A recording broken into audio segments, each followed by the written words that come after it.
Welcome to the next tutorial in our Photoshop series.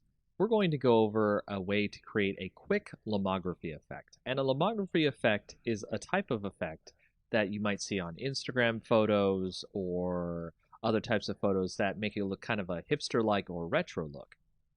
Now, it's very easy to create this look. It's actually extremely fast to create this look in Photoshop. All you have to do is open up a photo. You can see, for example, I have a photo right here. You want to go to Layer, New Adjustment Layer, and Curves. And we're going to make a new Curves layer here. Now I'm going to make the Curves layer called the lomography effect, which we'll go ahead and type that in. And you can see we've got a nice little layer that goes over our background. It also has its own layer, so that way we won't have to worry about making the effect on the image and not having it affect the image permanently.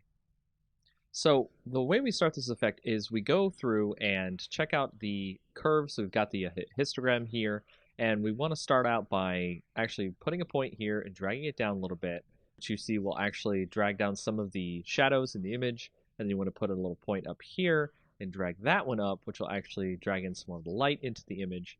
Then we'll go into the red, and we'll actually put a little point there, drag that down a little bit so we can get some more in there. But we actually want to drag the shadows up a little bit so we can get some more darkness depth to the image. We also want to drag up the end here as well and go to the green and do the same thing. Drag up a little bit there, drag down a little bit at the top.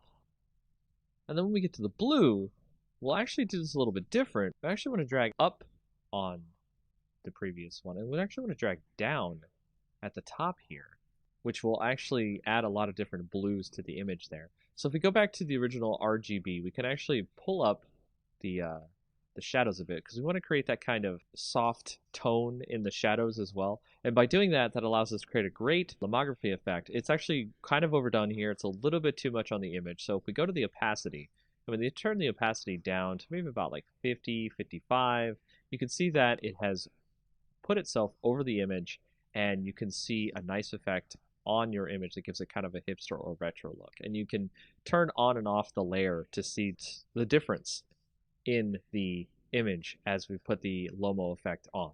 And that's pretty much it for this tutorial.